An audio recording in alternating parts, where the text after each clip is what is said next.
Hola y bienvenidos a la lección 03A. Hello, everybody, and welcome to lesson 03A.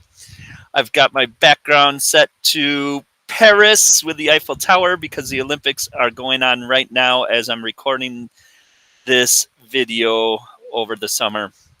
So, we are going to learn about the ACTFL standards, proficiency levels, and placement, and some goals. So our learning target is I can explain the basic differences between the beginning levels and sub-levels of the ACTFL proficiency scale. So that's what you'll be able to do by the time we finish. We've got just a couple of things we're covering here: ACTFL standards, proficiency levels, and goals.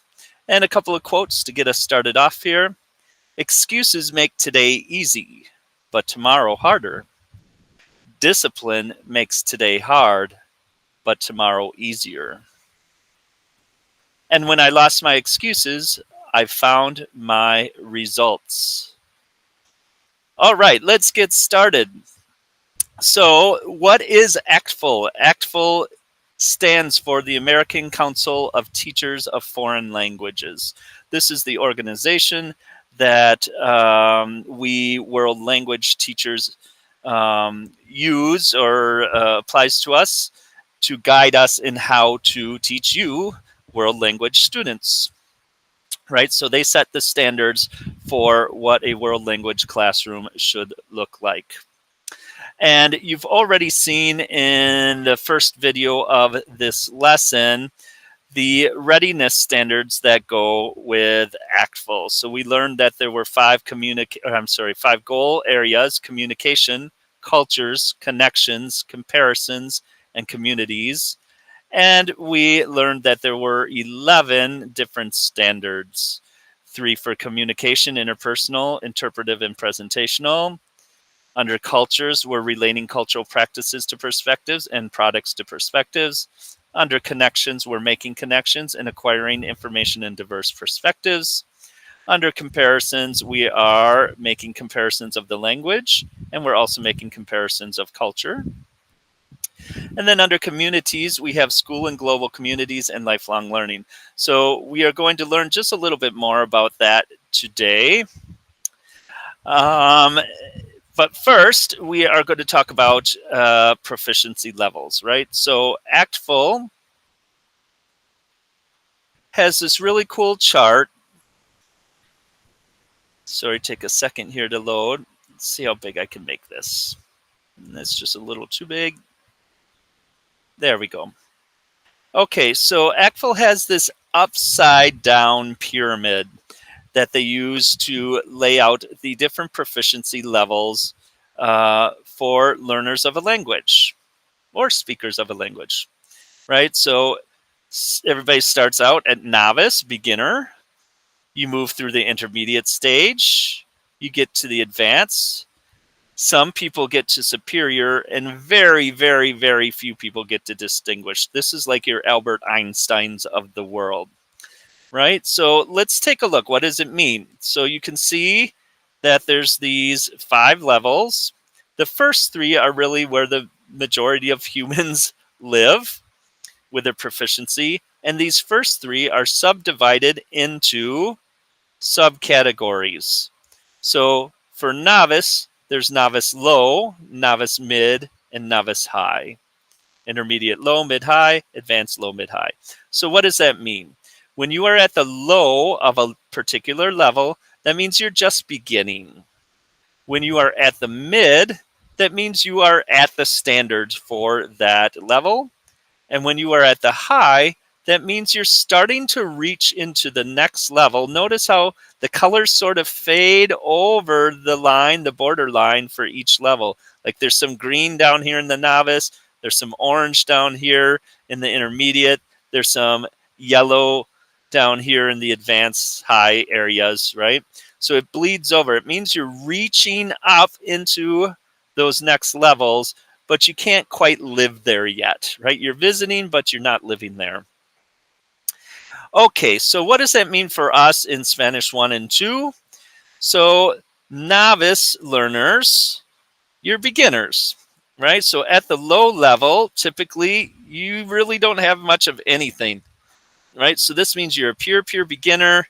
You're starting to learn some words and maybe a couple of phrases, and that's it. That's all you got. You really can't communicate at all.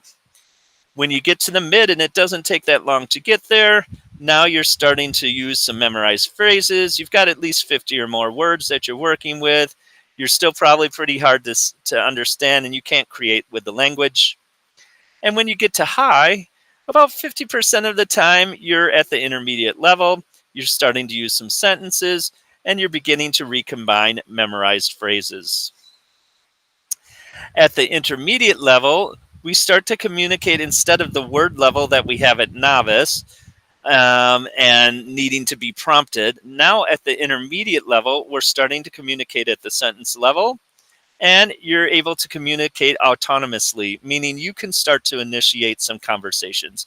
You probably can't sustain them very long, but you're able to start communicating, right? So again, when we break that down into the subsections, intermediate low, you can manage in predictable situations.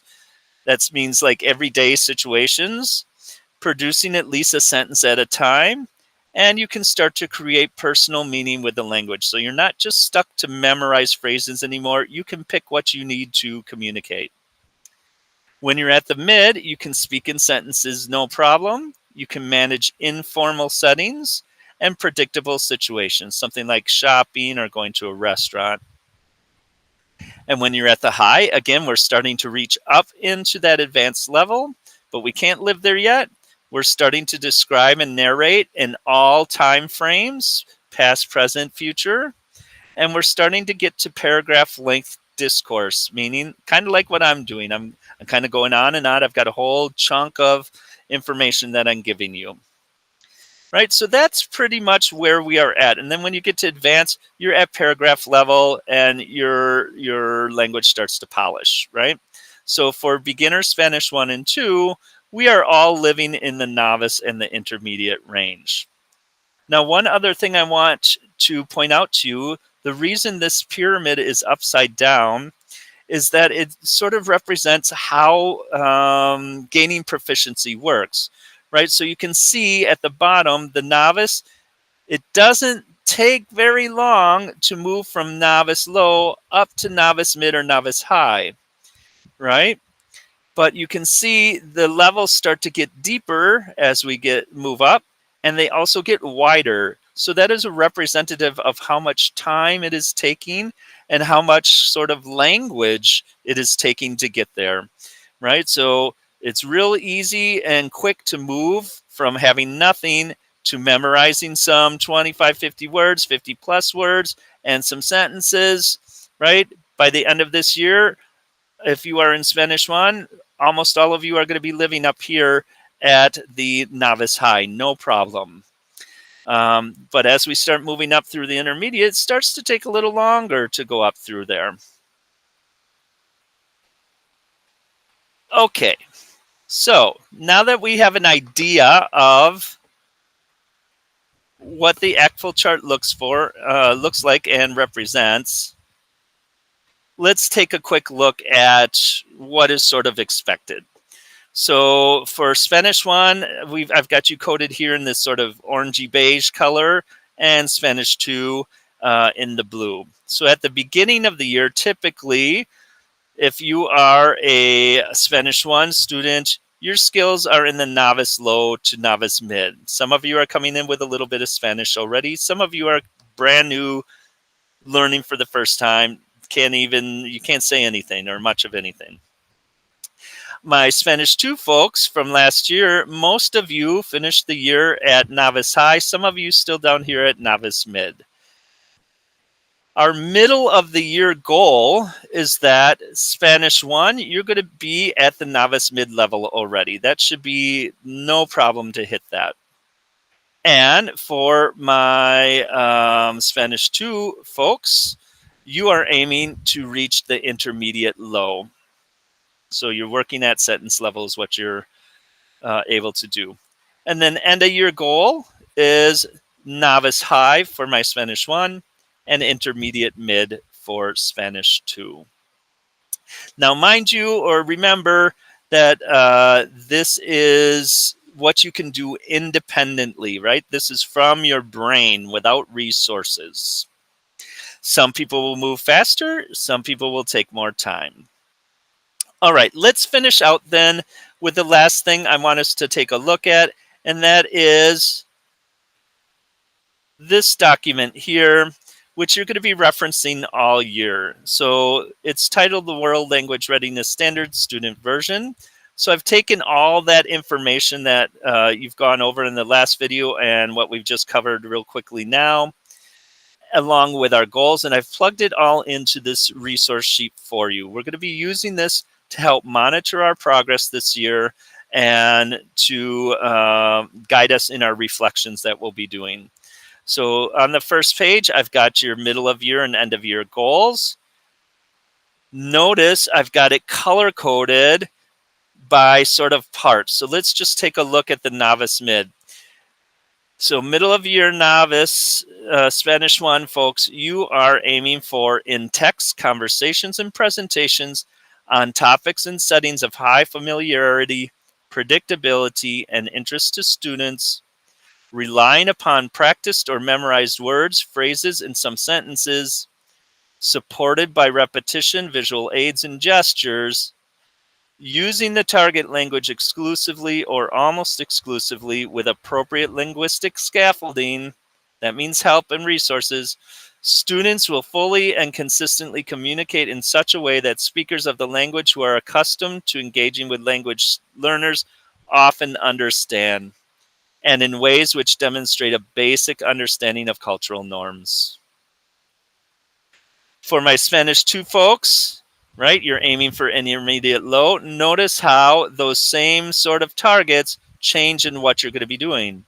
So for you, you're aiming by the middle of the year that your text conversations and presentations on topics that relate to students and their immediate environment and a variety of settings, so it's a little broader what you're able to work with, relying upon understanding and creation of simple, unconnected sentences. So we went from words and phrases to sentences, sometimes supported by repetition, plain language, clarification, and circumlocution. You'll learn about that in the future.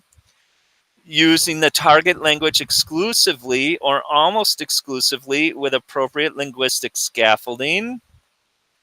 Students are fully and consistently communicating in such a way that speakers of the language who are accustomed to engaging with language learners understand. So instead of often understand, which means implies sometimes they don't, means now by the time we're at the intermediate low, that you are understood, and in ways which demonstrate an understanding of cultural norms. Right? So that's what we're aiming for by the middle of the year. Let me just quickly show you and round out this video. So the rest of the document has the standards that you're going to be grading on and reflecting on this year. So domain 1 is your big category. This is our communication, interpretive, interpersonal, and presentational skills that you learned in the last video. We have the novice and intermediate ranges of that. And then on the next pages, it breaks it down even further with like, okay, what can I do with informational text? What can I do with fictional text? What can I do when I'm hearing discussions or conversations that I'm not a part of? On my interpersonal, how can I manage or exchange information and ideas in conversations? How can I meet my needs? How can I express or react and support preferences and opinions? Right? Those are all things that we do with language. And then with our presentational, how can I narrate about my life and experiences and events? How can I give a preference or an opinion or a persuasive argument? How can I inform, describe, or explain? Right? These all get have differentiated, depending which level you are, expectations to show what your proficiency is for doing those different things. Domain 2 has cultures, right? So this is when we're going to be analyzing practices and products and how that helps create perspectives. And comparisons, right? We're going to be doing language comparison. We're always comparing what do I know in my first language and how does that compare to what I'm learning in Spanish? And then again, cultural comparisons. What's different between what we're used to doing and what is done in the Spanish-speaking world. And then our domain 3 is connections and communities. So this is the document you'll be using all year. I just noticed somehow I lost my header here, so I'm just going to put this back real quick while we're on the call. There we go. All right, so that wraps us up. Let's just do a quick summary. Why is all of this important? ¿Por qué es importante? Because a basic understanding of ACTFL levels is going to help you identify your skills. It's going to help you connect your skills to your growth. It's going to identify what you need to do to reach the next level. And it's going to help you understand and be able to accept that you're going to make a lot of errors, right? You don't go from nothing to paragraph level overnight. It's a process. You have to go through all of these sub steps. And along the way, just like anything, like with a sport, with math, it doesn't matter. You make errors. And as you make errors, you learn from your errors and you grow, right? It's part of the process. So understanding this is going to help you understand that the errors that you are making and are going to make are not bad, right? It's just a natural part of the process. All right, so we are going to wrap up this video. You're going to take a progress check at the end of this level, and we will see you on the next lesson. Adios.